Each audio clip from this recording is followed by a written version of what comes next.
Yeah, so, personally for me, this mission trip was a change in perspective. Is this loud enough? Because the first bate we stayed at reminded me of how much our lives are in God's hands and not our hands. And the second bate, it reminded me a lot of the power of prayer. Now, of course, it's true that if we go to DR, that it would mean we'd be sweating 24/7 in the hot temperatures and humidity, that we would constantly be exposed to numerous mosquito bites, rashes, and we would see like a whole too many different types of bugs than we wanted to. Every night we went to bed all sweaty and sticky, and we even saw 5 large spiders like larger than my hand. But even through all that, like the blessings we received were far outweighed the physical burdens that we faced. It is only now that we came back that I'm able to realize how amazing it is to be able to wake up each day in DR, having the same purpose as everyone else and having the same goals for each day, instead of just waking up and not knowing what to do. Even the spiders like enabled us to become closer together as we all screamed and shouted together and ran away together. The first full day, God already reminded me of how much our lives are in His hands and through the power of prayer. The night before, we prayed that God would protect and just be with the group, just with our physical and spiritual health. On the first day, a storm picked up, and naturally, we all took off our shirts and were running around like fools and were screaming about. But even then, us guys were sitting near a flagpole, and the woman shouted at us, and we didn't know what she was saying until she said thunder and she pointed at the pole.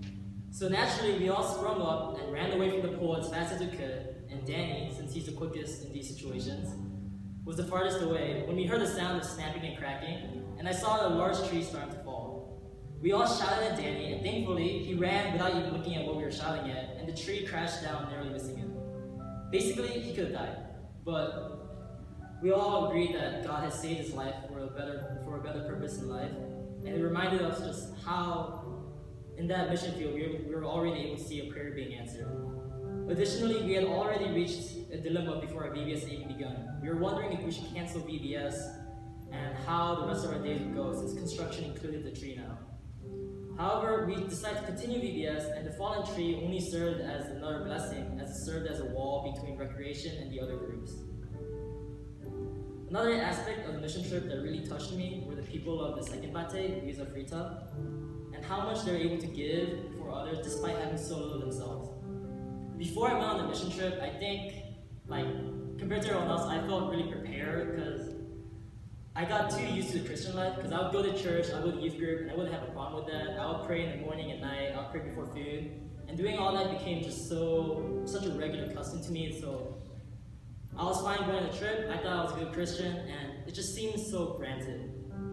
But then, in the second bate, I just realized how much I took these for granted without giving enough of myself for others, just as Jesus would have done on this earth.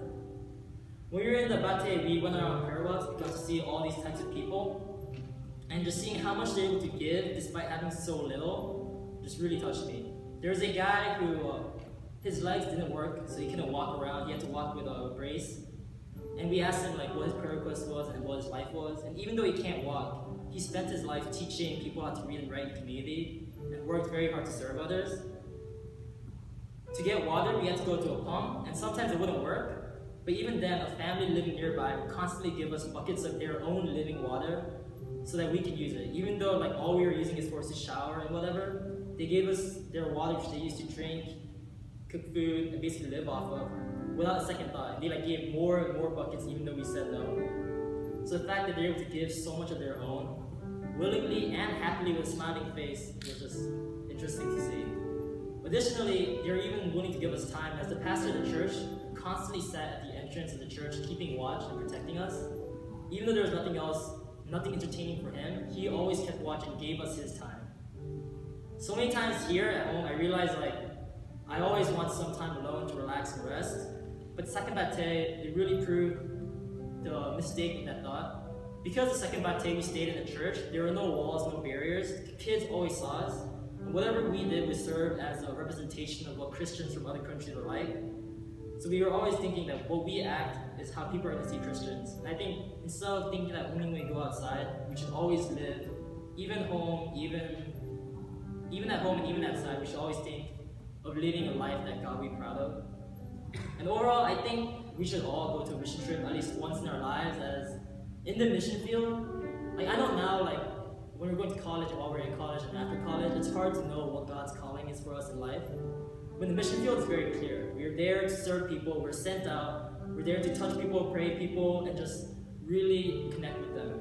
And being able to truly experience for like 2 weeks or even a moment what God's real calling for you is, I think it's a real, I wouldn't say level up, but it's a clear like, dang, this is what God wanted us to do in this world. To go out to different nations, to serve people, and really just share God's love and be loved by God as we do it. And being in this mission environment really enabled me to feel like this is our calling and clear-cut focus.